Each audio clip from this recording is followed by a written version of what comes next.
आणि आता पाहणार आहोत सविस्तर बातमीपत्र। बापाच्या सुटकेसाठी मुलीने थेट उपमुख्यमंत्री फडणवीसांच्या पत्नी अमृता फडणवीसांनाच लाच देण्याचा प्रयत्न केलेला आहे। उपमुख्यमंत्री देवेंद्र फडणवीसांनी विधानसभेत हा गौप्यस्फोट केलेला आहे। आरोपी अनिक्षा ही फॅशन डिझायनर असून तिने अमृता फडणवीसांसोबत ओळख वाढवली। जवळीक वाढल्यानंतर बेटिंग प्रकरणामध्ये अटकेत असलेल्या वडिलांच्या सुटकेसाठी तिने अमृतांना 1 कोटींची लाच देऊ केलेली आहे। अमृतांनी लाच नाकारल्यानंतर त्यांना ब्लॅकमेल करून धमकावण्याचा प्रयत्न केला। या प्रकरणी अमृतांनी मलबार हिल पोलीस ठाण्यामध्ये तक्रार दाखल केलेली आहे। तर या प्रकरणी गुन्हा दाखल झाल्यानंतर पोलिसांनी तिला उल्हासनगरमधून अटक केलेली आहे। आरोपी अनिक्षा हिचा बाप असलेला अनिल जयसिंघानीचं काँग्रेस कनेक्शन समोर आलेलं आहे। अनिल जयसिंघानी यांनी काँग्रेसकडून 2 वेळा निवडणूक लढवलेली होती। 1995 मध्ये अनिल जयसिंघानी यांनी उल्हासनगर पालिकेची काँग्रेसच्या तिकिटावर निवडणूक लढवलेली होती आणि त्यामुळे अमृता फडणवीस आणि देवेंद्र फडणवीस यांना अडकवण्याचा राजकीय कट होता का असा प्रश्न निर्माण झालेला आहे।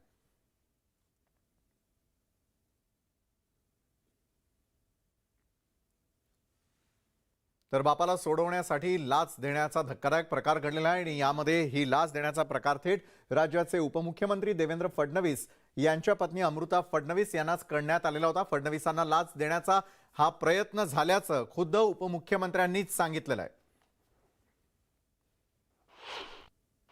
वास्तविकता आहे की माझ्या पत्नीने अशा प्रकारचा एक FIR फाईल केला आहे की तिच्यावर दबाव आणून माझ्या माध्यमातून काही काम करून घेण्याकरता त्या ठिकाणी प्रयत्न झाला। पहिले पैसे ऑफर करण्यात आले, मग ब्लॅकमेल करण्याचा प्रयत्न झाला। तिने एक दिवस सांगितलं की माझ्या वडिलांना असं फसवलेलं आहे आणि तुम्ही त्यात मदत करा। तर माझ्या पत्नीने सांगितलं तुझं काही निवेदन असेल तर ते दे, DCM साहेब त्यात पाहतील काय करायचं। काही दिवसांनी तिने बोलणं सुरू केलं की माझे वडील हे सगळ्या बुकीजला ओळखतात आणि मागच्या काळामध्ये आम्ही बुकीजची इन्फॉर्मेशन द्यायचो आणि ती इन्फॉर्मेशन घेऊन मग तिथे रेड व्हायच्या आणि त्या रेडमध्ये दोन्हीकडनं आम्हाला पैसे मिळायचे आणि तुम्ही जर थोडी मदत केली तर आपणही अशा रेड कंडक्ट करू। आपण अशा प्रकारे जर हा धंदा केला त्याचा फायदा होईल। आणि मग तिने ऑफर केली की एकतर हे आपण करूया, नाहीतर माझ्या वडिलांना सोडवण्याकरता मी 1 कोटी रुपये तुम्हाला देते, माझी तयारी आहे, त्यांना सोडून द्या। माझ्या पत्नीने स्पष्ट सांगितलं की ते चुकीचे फसले असतील तर पोलीसमधनं त्यांना सोडवता येईल, नसेल तर सोडवता येणार नाही। मग नंतर त्यांनी हे मान्य केलं बोलता बोलता की मला माझे गुन्हे परत घ्यायचे होते म्हणून हे सगळं केलं, पण आता मला मदत करा, मी हे कुठेच देणार नाही। कारण त्याला असंच वाटत होतं की मला माहित नाही, पोलिसांना माहित नाही आहे आणि आपण या बाईला धमकवतोय त्या ठिकाणी। आणि बोलता बोलता दादा त्यांनी काही पोलीसवाल्यांची नावं, काही नेत्यांची नावं, मी कोणावर आरोप करत नाहीये, त्यांनी घेतली। सगळ्यात महत्वाचं काय आहे की मग एका कन्व्हर्सेशन मध्ये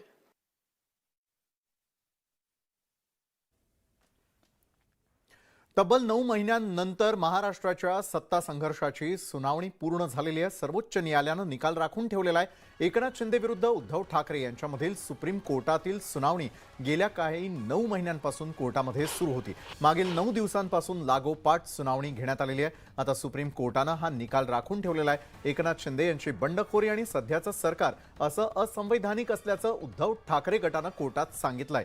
तर राज्यपालांनी फ्लोअर टेस्ट घेण्यास सांगून बरोबर केल्याचं शिंदे गटाकडून सांगण्यात आलेलं आहे। महाराष्ट्रामधील सत्ता संघर्षाचा निकाल कधी लागणार, काय असेल निकाल, याकडे संपूर्ण देशाचं लक्ष लागून आहे।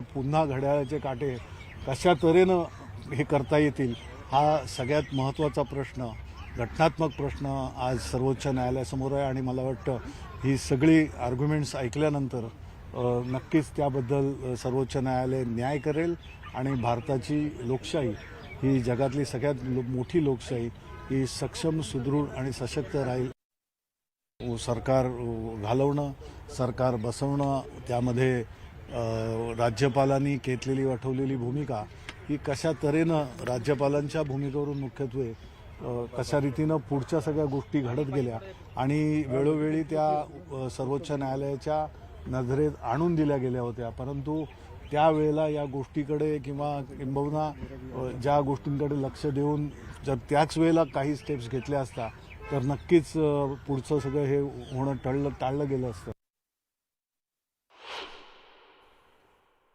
तर गेल्या आठवडाभरामध्ये मराठवाडा, विदर्भ त्याचप्रमाणे राज्यामधील काही जिल्ह्यांमध्ये हवामान बदल झाल्याचं दिसून आलेलं आहे. उत्तर महाराष्ट्र, कोकण, मराठवाडा आदी ठिकाणी अवकाळी पावसानं हजेरी लावलेली आहे. अवकाळी पावसानं पुन्हा एकदा बळीराजाचं कंबरड मोडलंय. शेतात उभं असलेलं गहू, हरभरा, ज्वारीचं पूर्ण नुकसान झालेलं आहे. पांढरं सोनं समजल्या जाणाऱ्या कपाशीनंही डोकं टेकवलेलं आहे. सध्या रब्बी पिकाच्या काढणीचा हंगाम सुरू आहे आणि या काढणीच्या हंगामातच हाती आलेल्या पिकावरती अवकाळी पावसानं घाला घातलाय. अवकाळी पावसानं शेतकऱ्यांच्या डोळ्यात पाणी आणलेलं आहे. हातात तोंडाशी आलेला घास शेतकऱ्यांनी हिसकावून नेलेला आहे. राज्यामध्ये अनेक जिल्ह्यामध्ये अवकाळी पावसामुळे पिकांना फटका बसल्यानं आता शेतकरी नुकसान भरपाईची मागणी करतायत. शेतकऱ्यांना मदत कशी मिळणार आणि शेतकऱ्यांच्या नुकसान भरपाई कशी होणार असाच काहीसा प्रश्न उपस्थित होतोय. एकीकडे शेतकऱ्यांच्या मालाला कवडी मोल भाव मिळतोय तर दुसरीकडे आसमानी संकटाला शेतकरी सामोरा जातोय. त्यामुळे शेतकऱ्यांसमोरील आव्हानं दिवसेंदिवस वाढत चालली आहेत. त्यात शेतकऱ्यांना मदत केली तर काहीसा दिलासा मिळेल अशीच अपेक्षा आता शेतकरी देखील करतायत.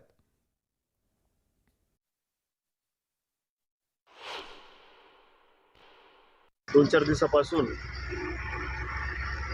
अवकाळी पाऊस नंदुरबार जिल्ह्यात झाला आणि फार नुकसान याच्यामध्ये शेतकऱ्यांचं झालंय. वातावरणामध्ये खूप मोठा बदल झाल्यामुळे शेतकरी खूप हैराण झालाय आणि याच्यात मार्ग काढण्यासाठी सरकारने याच्यासाठी खूप पावलं उचलण्याची फार मोठी गरज आहे. कारण की या नुकसानीला कसं तोंड द्यायचं हे शेतकरी एवढ्या संकटात सापडलाय की त्याला काही सुचत नाहीये. 13 तारखेला जो अवकाळी पाऊस आला त्याच्यामुळे शेतकऱ्यांचे फार नुकसान झालं. तर शासकीय कर्मचारी संपावर असल्यामुळे त्यांचा संप मिटवून आमच्या शेताचे नुकसान भरपाई द्यावी व पंचनामे करायला त्वरित यावे. या अवकाळी पाऊस पडला अचानक, त्याच्यामुळे शेतकऱ्यांचे फार नुकसान झालेले आहे.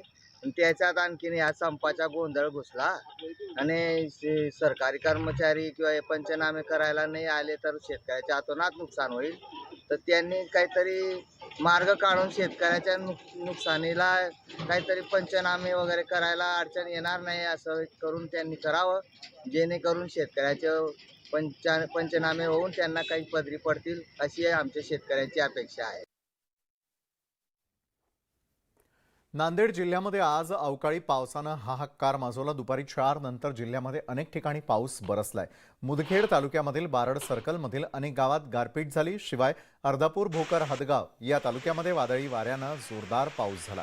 वादळी वाऱ्यामुळे बारड शिवारामध्ये केळीच्या बागा आडव्या झालेल्या आहेत तर काढणीला आलेली हळद भिजून नुकसान झालंय. शिवाय वाऱ्यामुळे अनेकांच्या घरावरील पत्रे उडालेले आहेत. धर्माबाद, बिलोली, नायगाव या तालुक्यामध्ये देखील पाऊस झाला.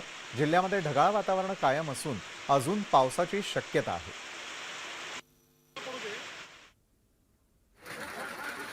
तर अवकाळी पावसामुळे अक्षरशः हाहाकार झाल्याचं पाहायला मिळत आहे. यापूर्वीच महाराष्ट्रातल्या अनेक भागामध्ये पाऊस होईल आणि गारपीट होईल असा अंदाज वर्तवला गेलेला होता. नांदेड या ठिकाणची आपण दृश्य यावेळेला पाहतोय. अवकाळी पावसामुळे हाहाकार तर माजलेलाच आहे. दुसरीकडे मात्र झालेल्या गारपिटीमुळे अक्षरशः अनेक कार्यालयांमध्ये कशा प्रकारे त्या ठिकाणी बर्फवृष्टी होताना दिसते हे आपण यावेळेला पाहतोय. गारांनी अक्षरशः मोठ्या प्रमाणात नुकसान केलेलं आहे. पुणे शहरामध्ये जोरदार पावसाला सुरुवात झाली आहे. पुण्यामधील रस्त्यांना नदीचं स्वरूप प्राप्त झालं. जोरदार पावसामुळे पुणेकरांची दाणात दाण उडाली. रस्त्यावरती पाणी साचल्यामुळे नाले सफाईची पोल खोल सुद्धा समोर आलेली आहे.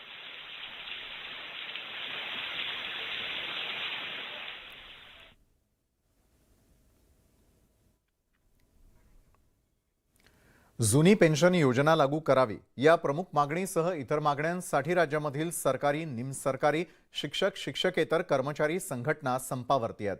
जुनी पेन्शन मागणी मंजूर झाल्याशिवाय संप मागे घेतला जाणार नाही असा निर्णय सर्व संघटनांच्या वतीनं करण्यात आलेला आहे. जुन्या पेन्शन योजनेच्या मागणीसाठी नाशिकमध्ये मोर्चा काढण्यात आला. राज्य सरकारी कर्मचारी संघटनेनं मोर्चा काढत जोरदार घोषणाबाजी केली. तर धुळे, जळगावातही कर्मचाऱ्यांचा संप सुरूच आहे. तर बीडमध्ये मरणाशी झुंजणाऱ्या रुग्णांसमोर संपकऱ्यांनी घोषणाबाजी केलेली आहे. सोलापूर, अमरावती, अकोला, बारामतीतही जुनी पेन्शनसाठी कर्मचारी आक्रमक झालेले आहे. अवघ्या महाराष्ट्राचं एकत्रित चित्र आपण आपल्या टेलिव्हिजन स्क्रीनवर यावेळेला पाहतोय. नाशिक, धुळे, जळगाव, बीड, सोलापूर, अमरावती, अकोला, गोंदिया, बारामती आणि खेड या प्रत्येक ठिकाणी या संपाचा कसा फटका बसलेला आहे ते देखील आपल्याला पाहायला मिळतंय. तर कर्मचारी किती आक्रमक आहे हे देखील आपल्याला एकाच वेळी महाराष्ट्राचं चित्र पाहायला मिळतंय.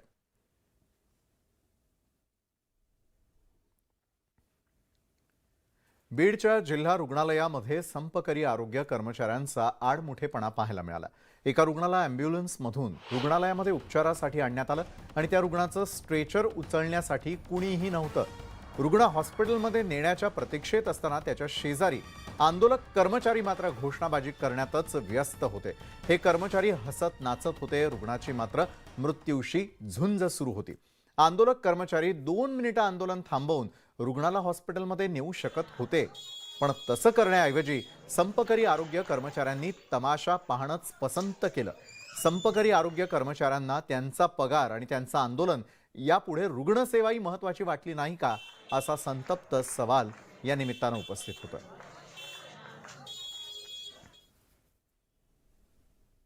तर तिकडे बीडमध्ये देखील उपचारांअभावी रुग्णांचे अक्षरशः हाल होऊ लागलेले आहेत. हॉस्पिटलच्या आवारामध्ये गोरगरीब रुग्णांची फरफट होत असतानाचं चित्र आहे. उपचारांअभावी रुग्णालयामध्ये गोरगरिबांची आबाळ होताना दिसतेय. स्ट्रेचरवरतून नेण्यासाठी कर्मचारी नसल्यानं रुग्णांच्या नातेवाईकांनाच रुग्णांना उचलून न्यावं लागतंय. काही रुग्ण तर आपल्या नातेवाईकांसह विना उपचार हॉस्पिटलच्या आवारातच बसून आहेत. कर्मचारी संपावरती गेल्यानं रुग्णसेवा कोलमडून गेली आहे. रुग्णांना कुणीच वाली उरला नाही का, असा सवाल उपस्थित केला जातोय. बीडमध्ये रुग्णसेवेचे 3:13 वाजल्यात. कर्मचारी संपावरती गेलेले आहेत आणि रुग्णसेवा सलाईनवरती असल्याची स्थिती बीडमध्ये आहे.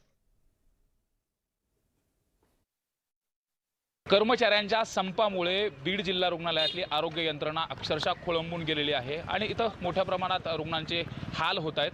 सकाळी माजलगावमध्ये एक ॲक्सिडेंट झाल्यानंतर जे उपचारासाठी इथं रुग्ण आले होते त्यांना देखील एक दीड तास इथं वेटिंगवरती बसावं लागलं होतं. माझ्या पाठीमागे आपण पाहतोय या ठिकाणी जे रुग्ण आहेत ते चिठ्ठी काढण्यासाठी देखील आले आहेत. समोर देखील काही रुग्ण आहेत. मात्र इथं कर्मचारी उपलब्ध नसल्यामुळे मोठी अडचण निर्माण होते. एवढंच नाही तर उपचारासाठी सुद्धा अडचण निर्माण होत असल्याचं इथल्या रुग्णांच्या नातेवाईकाचं म्हणणं आहे. एकंदरीतच जर जिल्हा रुग्णालयाची अशी परिस्थिती असेल तर ग्रामीण भागातली परिस्थिती काय, हा देखील प्रश्न उपस्थित केला जातो. आणि जुन्या पेन्शनसाठी गुरुजी संपावरती गेलेले आहेत. गुरुजींच्या संपामुळे विद्यार्थ्यांचं शैक्षणिक नुकसान होत आहे. गुरुजी संपावरती गेल्याच्या निषेधार्थ चंद्रपुरामधील विद्यार्थी रस्त्यावरती उतरलेले आहेत.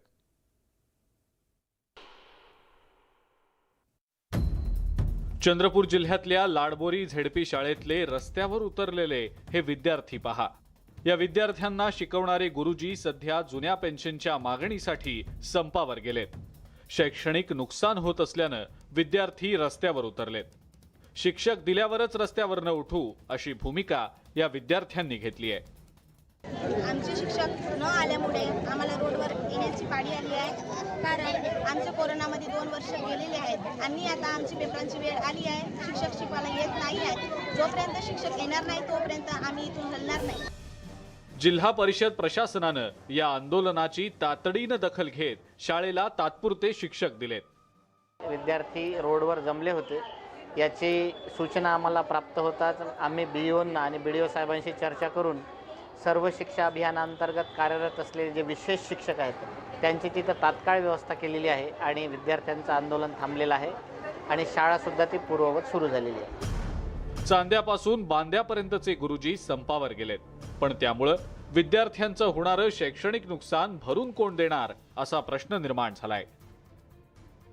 हैदर शेख, न्यूज 18 लोकमत, चंद्रपूर.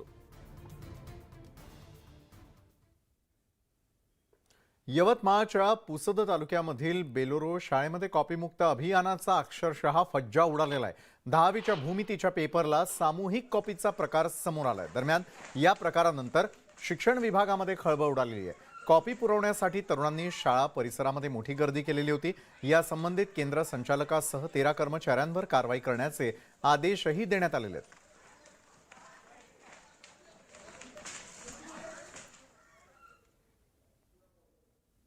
तर आपल्या सगळ्यांचं पुन्हा एकदा स्वागत.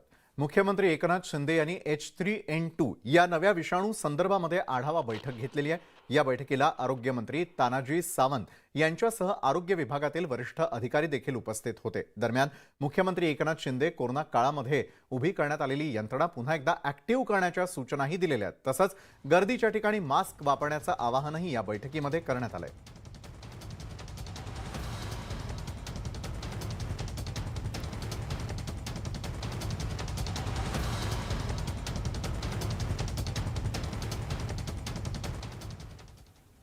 आणि या क्षणाची ब्रेकिंग न्यूज आपण पाहणार आहोत आणि ती म्हणजे शेतकरी लॉंग मार्च बाबत सरकारसोबत सकारात्मक चर्चा झालेली आहे. शेतकऱ्यांच्या बहुतेक मागण्या सरकारकडून मान्य झालेल्या आहेत. इतर घटकांच्या मागण्यांवरती चर्चा सुरू असल्याचं कळतंय.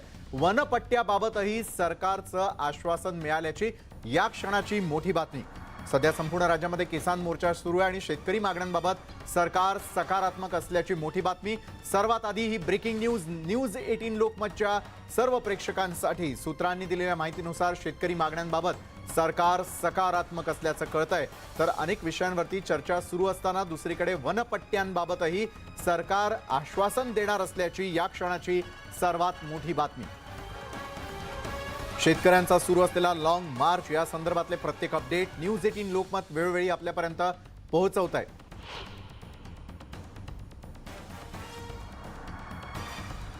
तुषार रुपनवर आपले प्रतिनिधी या संदर्भात अधिक माहिती देत आहेत. तुषार, एका बाजूला सुरू असलेला जो मोर्चा आहे वेळोवेळी आपण या संदर्भातले अपडेट दाखवतोय, तर दुसरीकडे मात्र सरकार या शेतकऱ्यांच्या मागण्यांसंदर्भात सकारात्मक असल्याचं कळतंय. काय ताजे अपडेट्स आहेत? आपण जर पाहिलं असेल तर विशाल गेल्या 4 दिवसांपासून शेतकऱ्यांचा मोर्चा सुरू आहे. मोर्चा हा मुंबईच्या दिशेने आपल्याला धडकताना पाहायला मिळते. मात्र या मोर्चामधले मंडळ आता मुख्यमंत्र्यांसोबत आपल्याला बैठक सुरू असल्याचं पाहायला मिळतं. गेल्या 2 तासापासून या ठिकाणी बंद दारात मुख्यमंत्र्यांसोबत बैठक सुरू आहे. विविध विषयांवरती चर्चा देखील सुरू आहे. आता आपल्याला जी माहिती मिळते सूत्रांकडून ती म्हणजे की शेतकऱ्यांसोबतचा तो जी बैठक या ठिकाणी मुख्यमंत्र्यांची सुरू आहे, सकारात्मक या ठिकाणी बैठक सुरू असल्याचं पाहायला मिळतंय.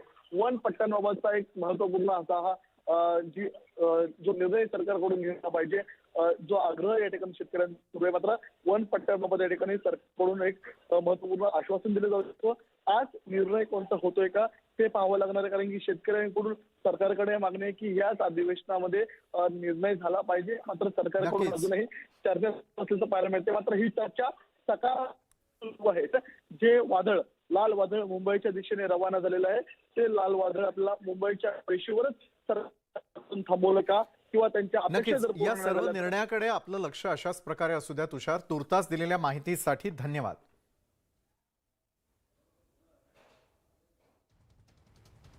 तर या होत्या या क्षणापर्यंत घडलेल्या अतिशय महत्त्वाच्या घडामोडी. तर या बातमीपत्रामध्ये वेळ झाली इथेच थांबण्याची. ताज्या घडामोडींसाठी पाहायला विसरू नका न्यूज 18 लोकमत.